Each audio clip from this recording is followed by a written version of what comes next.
Hello everyone, welcome back to my channel explore with Mona and Sabi. আপনারা সবাই কেমন আছেন? আশা করি আপনারা সবাই ভালো আছেন। তো আমি আবার চলে এলাম একটা ছোট ব্লগ নিয়ে। তো চলুন আজকের এই ব্লগটা শুরু করা যাক। তো আমি তৈরি হয়ে গেছি একটা স্পেশাল জায়গায় যাওয়ার জন্য। কোথায় যাচ্ছি আর কেন যাচ্ছি এখনই বলছি। তো আমরা একটা গেট টুগেদারে যাচ্ছি, আর যাচ্ছি ডায়মন্ড প্লাজা নাগের বাজারে। তো গেট টুগেদারটা কেন হচ্ছে এখনই বলছি। অ্যাকচুয়ালি রিউনিয়ন হয়েছে আমার কলেজের ফ্রেন্ডসদের সাথে, মানে 16 ইয়ার্সের ফ্রেন্ডসদের সাথে। একসাথে আমরা কলেজে ছিলাম, আর কলেজের ফ্রেন্ডসদের সাথে গেট টুগেদার করার একটা আলাদাই মজা। কি ঠিক বলছি তো? আপনারা কিন্তু আমাকে কমেন্ট করে নিশ্চয়ই জানাবেন আপনাদের কলেজের ফ্রেন্ডসদের সাথে যখন গেট টুগেদার করেন তখন কেমন লাগে।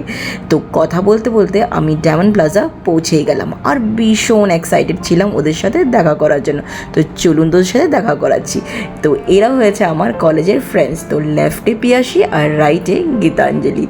ভীষণই এক্সাইটমেন্ট ছিল ভেতরে যে এতদিন বাদে দেখা হলো। অ্যাকচুয়ালি পিয়াসী এখানে থাকে না, বাইরে থাকে। তো ও যখনই আসে কলকাতা আমাদের সাথে কিন্তু দেখা করেই, প্লাস এইবারও গিফটও এনেছে। আর আমার এত লজ্জা লাগছিল বিকজ ওর জন্য তো আমরা কিছুই আনিনি। তো ওকে বলেছি নেক্সট টাইম নিশ্চয় ওকে দেবো। তারপরে ও আগের থেকেই ফিশ ফ্রাই অর্ডার করে দিয়েছিল মিত্রা ক্যাফের থেকে, আর ফিশ ফ্রাইটা অসাধারণ ছিল। সাথে ফিশের এই আরেকটা আইটেমও ছিল, নামটা ভুলে গেছি, বলতে পারছি না, বাট অসাধারণ ছিল। আমি তো বলেছি নেক্সট টাইম এখানে এলে আবার আমি মিত্রা ক্যাফের থেকে এই ফিশ ফ্রাইটা খাবো। আপনারাও কিন্তু ডায়মন্ড প্লাজা এলে এখান থেকে খাবেন, আপনাদেরও ভালো লাগবে, অসাধারণ।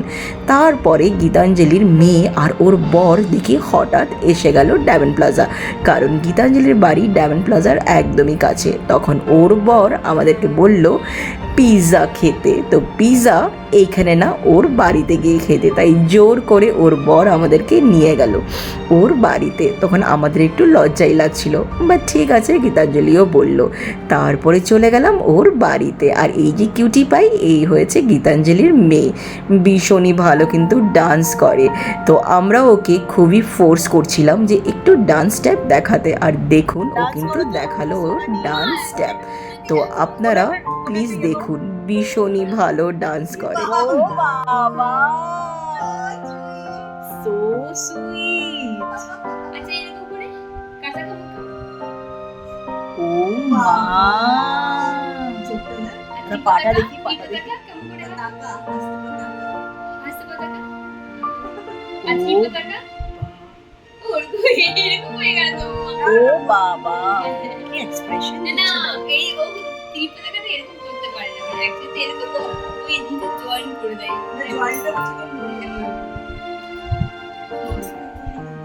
मम्मा मम्मा का बेटी। তারপর ডান্স দেখে ডাইরেক্ট পিৎজা খেতে ব্যস্ত হয়ে গেলাম। আর দেখছেন বিছানায় রেখে একদম কিন্তু মাস্তি করে পিৎজাটা খাওয়া শুরু করে দিয়েছিলাম আমরা সবাই। তারপরে একটু ফটোশ্যুট করে নিলাম। আর এই হয়েছে ওদের বাড়ির একটা ছোট্ট ডগি, আর ডগিটার নাম হয়েছে রাতু। ওর সাথেও অনেক ছবি তুলেছি, আর আমরাও অনেক ছবি তুলেছি, কারণ আবার কবে দেখা হবে কে জানে। তাই মেমোরিজ যত পেরেছি আমরা ক্রিয়েট করেছি।